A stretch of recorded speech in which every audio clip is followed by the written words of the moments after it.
Oke, di video kali ini aku akan membahas tentang wujud-wujud dari materi.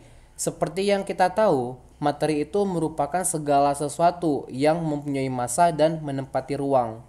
Materi sendiri itu terbagi menjadi 4 wujud. Mungkin yang sudah umum itu 3, yang satu lagi belum. Apa yang umum? Padat, cair, dan gas. Yang tidak umum itu adalah plasma. Nanti kita bahas di akhir video ya. Nah, pertama-tama kita bahas dulu mulai dari padat. Di video kali ini aku ingin menekankan sebenarnya apa sih perbedaan ketika suatu materi dalam fase padat, cair, gas maupun plasma kayak gitu ya. Padat, cair, dan gas. Kita ngeliat nih, pasti ada perbedaannya. Kita mulai dulu dari padat. Padat itu cirinya adalah bentuknya tetap. Artinya gimana? Dia punya bentuk yang tetap. Berarti kalau misalkan aku punya suatu pensil nih misalnya, ya, suatu pensil,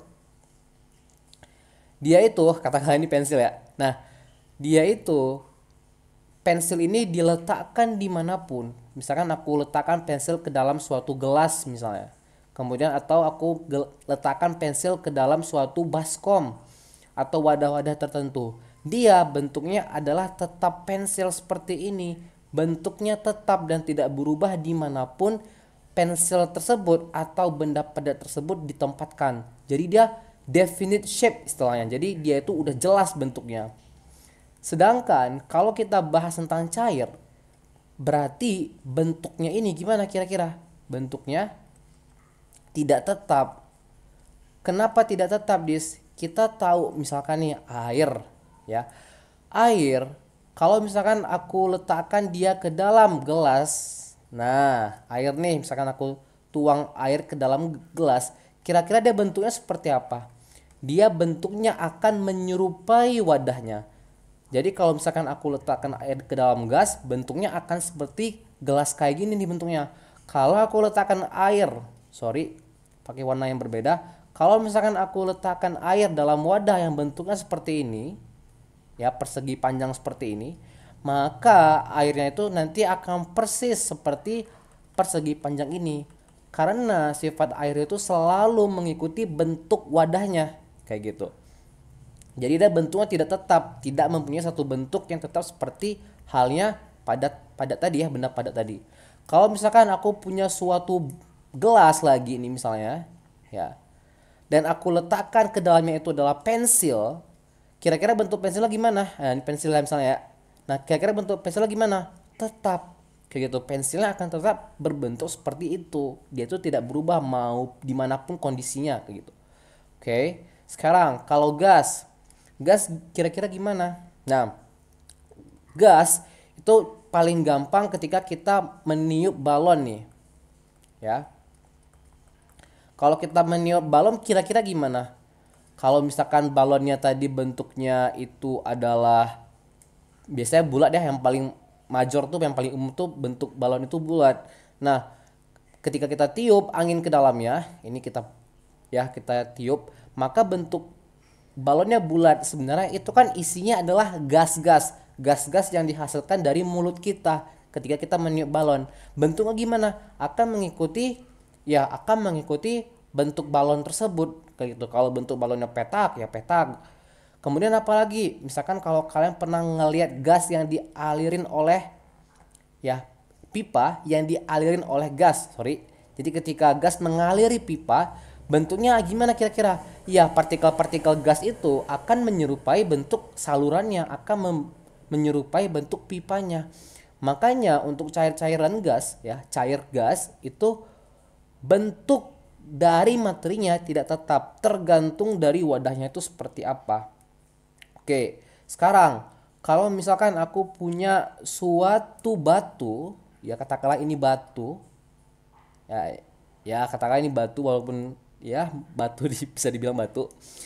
Batu ini ya memiliki suatu volume yang tetap. Nah, batu merupakan benda atau materi yang bersifat padat. Nah, salah satu ciri dari padat lagi ya, materi yang padat itu volumenya tetap. Volume tetap. Nah, sekarang kalau aku punya suatu gelas di mana gelas ini ukurannya adalah 100 mili misalnya. Terus ke dalamnya aku tambahkan air gitu. Sampai pas batas 100 mili. Berarti di sini ada air yang ukurannya itu 100 mili. Kemudian air yang 100 mili ini aku pindahkan ke suatu gelas yang bentuknya panjangan kayak gini nih. Ya, katakanlah lebih panjang kayak gini bentuknya. Kemudian ya udah aku pindahkan air yang ada di sini kemari gitu. Jadi di sini kira-kira volume di sini itu berapa kira-kira? Yang pasti volume di sini adalah tetap 100 mili. Kenapa? Karena kita hanya memindahkan air dari gelas A misalnya ke gelas B. Yang mana gelas A itu tadi awalnya adalah 100 mili. Berarti volume yang di sini itu 100 mili. Kalau aku pindahkan lagi ke dalam baskom, ya kalau aku punya bowl di sini, ya bowl ini, kemudian air yang ada di sini aku pindahkan lagi kemari, ya sama, tetap 100 mili air gitu. Artinya apa?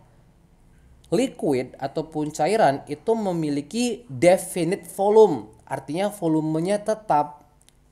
Terbukti seperti ilustrasi gambar yang tadi aku berikan. Ya, ilustrasi yang aku berikan. Dia ketika dipindah-pindahkan, kalau awalnya volumenya 100 mili, ya seterusnya itu tetap 100 mili. Berarti dia punya volume yang gimana? Punya volume yang tetap kayak gitu.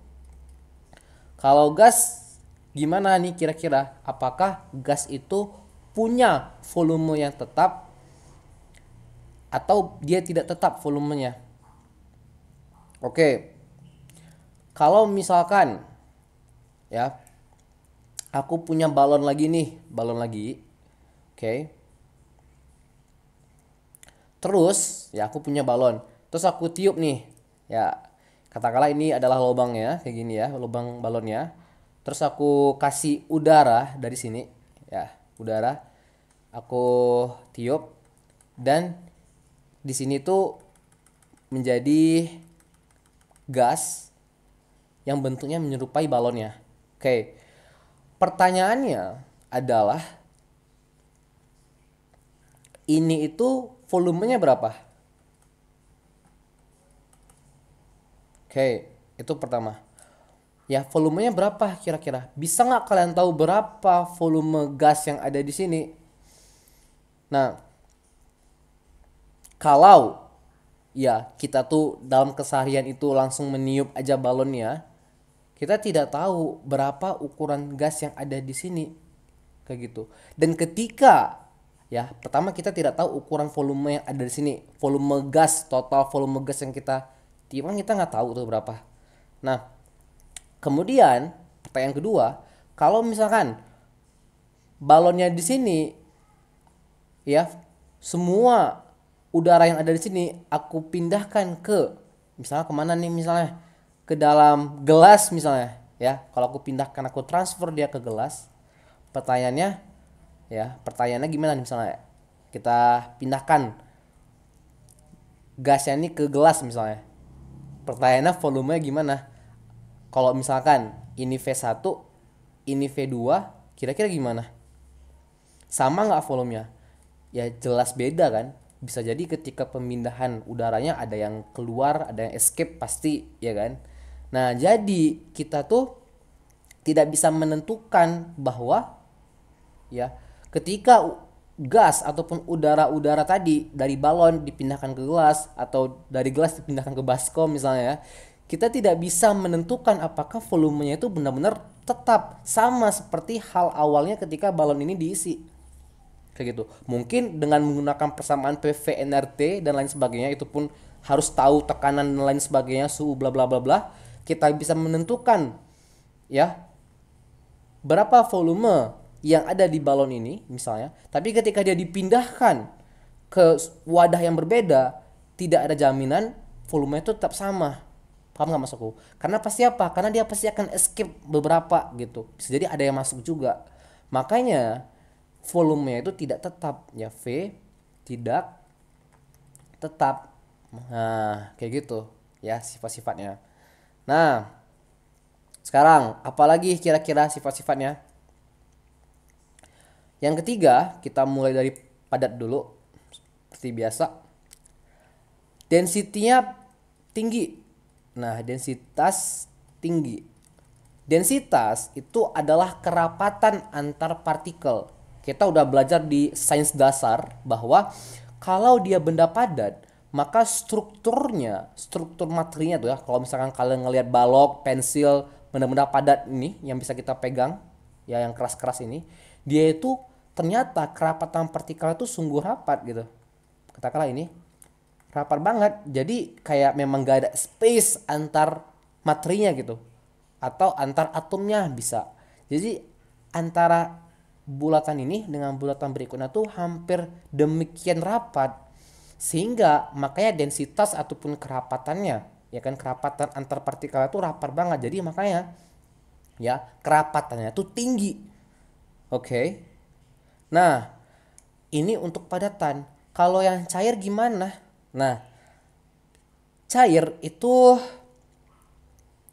yang pasti kerapatannya itu tidak setinggi padatan. Setuju? Karena kita udah belajar dulu bahwa ya ketika di SD mungkin kita telah belajar bahwa kalau misalkan materi cair itu tuh jaraknya ya tidak serapat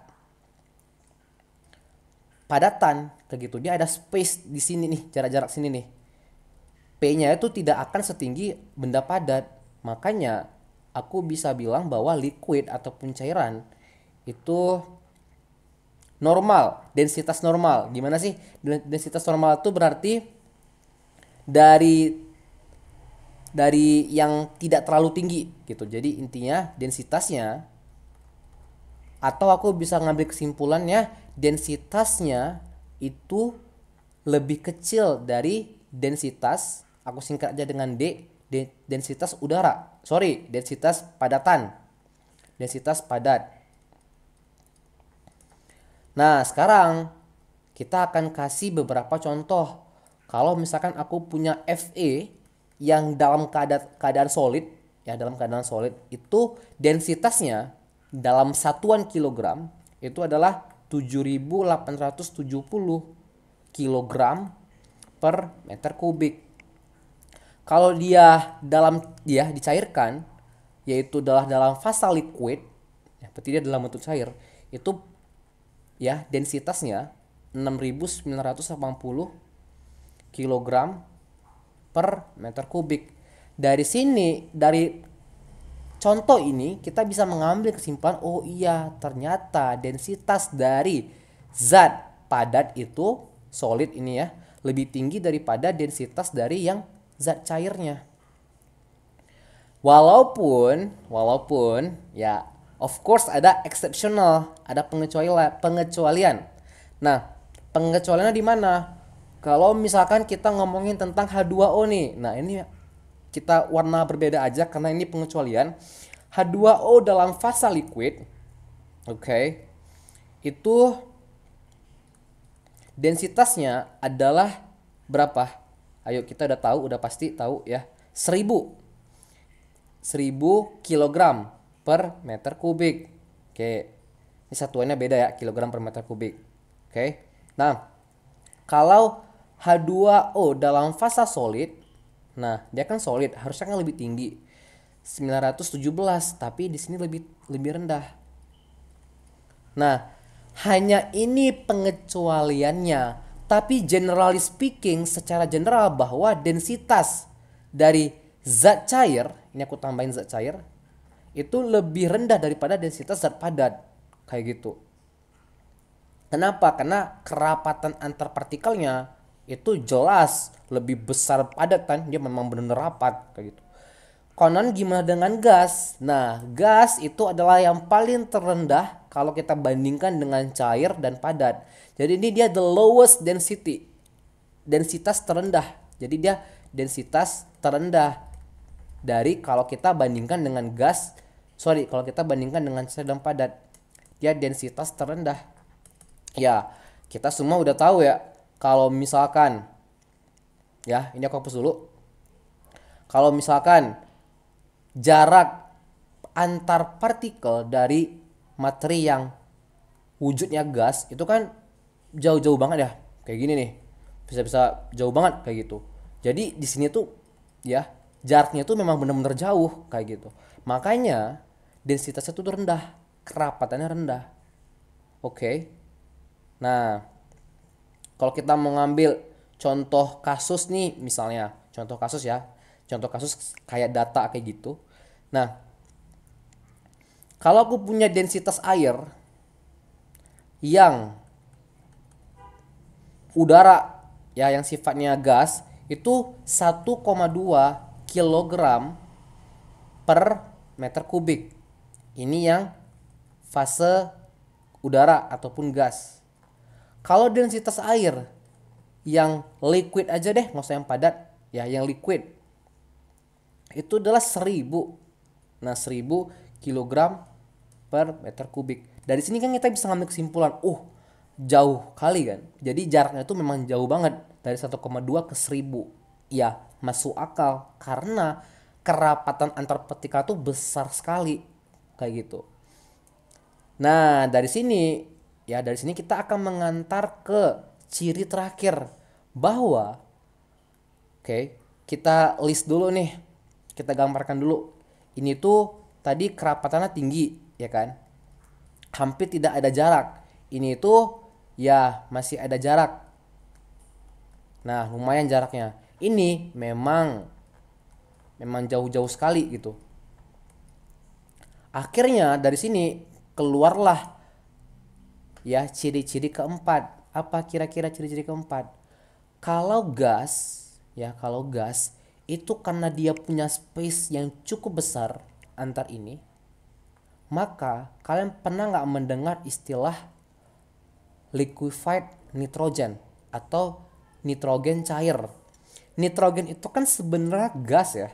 Iya dong, setuju ya, gas nitrogen. Tapi kenapa ada gas nitrogen cair? Atau kita kenal dengan liquefied. Jadi nitrogen yang dicairkan. Karena saking besarnya space yang ada di sini, dia itu bisa dikompres. Paham nggak? Ketika dia dikompres, dia akan menuju fase yang ada yang lebih rendah kerapatan partikelnya daripada dia.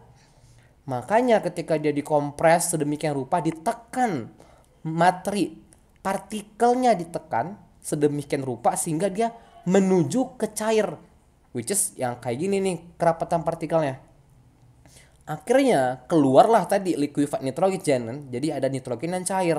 Hasil dari apa? Ketika gas nitrogen yang partikelnya demikian acak dengan sedemikian rupa dimampatkan, dikompres sehingga jadi cair. Nah, jadi partikel itu jadi lebih rapat. Kalau dia dibuka, keluar lagi udaranya kayak gitu. Dibuka dari kompresnya ya. Nah, keluarlah tentang poin keempat, yaitu sangat bisa dikompres. Dikompres itu kayak tadi ya, dimampatkan. Oke, kita ganti dimampatkan aja.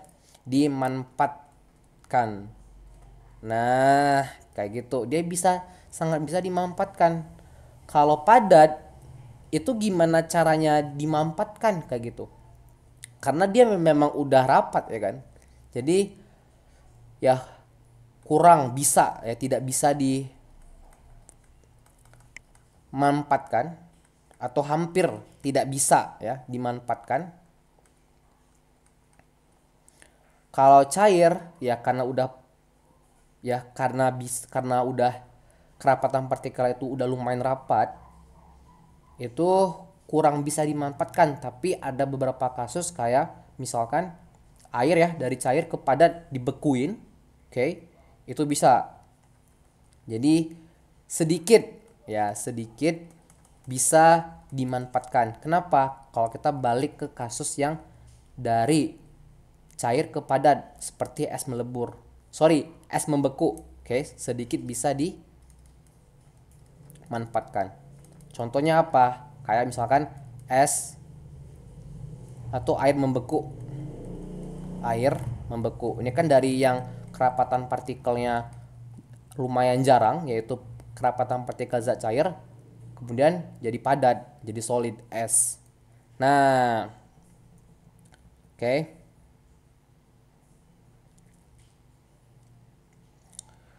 Dari sini ya, aku ingin sedikit nge-review tentang perubahan fasa. Oke, jadi perubahan fasa bahwa kalau misalkan aku punya suatu fasa solid, misalkan es di sini, ya fasanya misalkan solid. Nah, solid. Kemudian aku panaskan nih, aku heat. Oke, aku heat, panaskan. Jadi temperaturnya kita naikkan kayak gitu. Dia akan berubah menjadi apa? Jadi liquid. Oke, jadi cairan. Kita kasih keterangan dari jadi liquid. Kita kasih keterangan menjadi cairan, liquid. Kemudian dari liquid, kalau kita kasih lagi pemanasan, nah kalau kita kasih lagi pemanasan, suhunya kita naikkan lagi, ini akan menjadi uap, steam, ya. Jadi katakanlah ini adalah partikel zat cairnya, kemudian dia akan menguap, oke, ke atas menjadi gas. Nah, oke. Sebenarnya ini semua adalah permainan dari apa?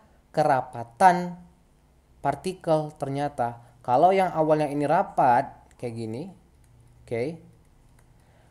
Ketika dia menjadi liquid, ini akan menjadi lebih jarang-jarang kayak gitu. Dan ketika dia menjadi gas, udah lebih jarang-jarang lagi nih. Lebih tidak beraturan, oke. Nah, oke, dari sini aku ingin review perubahan-perubahan fasa aja yang kita tahu dari permainan kerapatan antar partikel.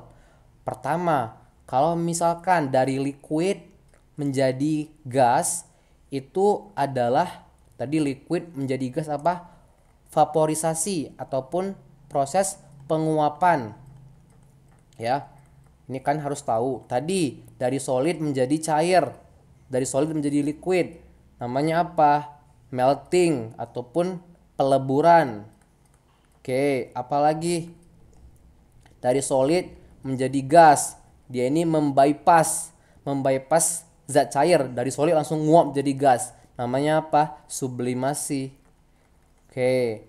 Kalian tahu contoh sublimasi apa? Kayak kapur barus didiamkan lama-lama nguap. Yes, itu adalah contoh dari sublimasi.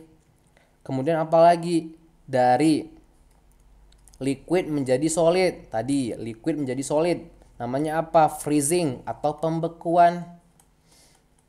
Kemudian dari gas menjadi liquid. Namanya apa? Kondensasi. Kemudian dari gas menjadi solid. Dari gas kemudian menjadi solid apa namanya? Namanya adalah deposisi. Nah, ini adalah semua perubahan fasa dengan hanya permainan dari kerapatan antar partikel. Oke. Sekarang kita akan bahas konsep terakhir, yaitu tentang plasma. Plasma ini ternyata adalah kalau aku punya gas. Oke, jadi kita mainnya di materi gas nih. Ini gas dengan kerapatan partikel yang sangat acak kayak gini. Kemudian ternyata ya partikel-partikel gas ini aku panaskan, aku kasih heat. Oke. Setelah di heat, dia akan langsung menjadi bermuatan positif. Ada yang positif kayak gini, elektronnya keluar, kemudian ada yang bagian negatifnya gitu. Ada elektronnya juga di sini. Ini adalah hasil gas yang dikasih panas atau dinaikkan temperaturnya menjadi ion-ion seperti ini. Karena menjadi ion-ion seperti ini, kita tahu ion itu bermuatan positif dan negatif. Makanya proses dari materi gas, ya, ini materi gas menjadi materi plasma. Jadi ini plasma adalah materi gas yang dipanaskan kemudian dia menjadi ion-ion. Ini kita sebut prosesnya adalah ionisasi. Kenapa? Karena awalnya materinya ini netral, ketika dipanaskan dia malah menjadi bermuatan. Makanya prosesnya kita sebut dengan ionisasi. Nama materi yang bermuatan ini apa? Namanya plasma. Kayak gitu. Paham ya? Jadi gas ketika dipanaskan menjadi plasma kayak gitu. Kemudian kita bisa melakukan proses balik nih dari plasma menjadi gas. Artinya dari muatan positif dan muatan negatif ini bisa kembali ke muatan yang atom gasnya ini menjadi netral dalam kurung gas.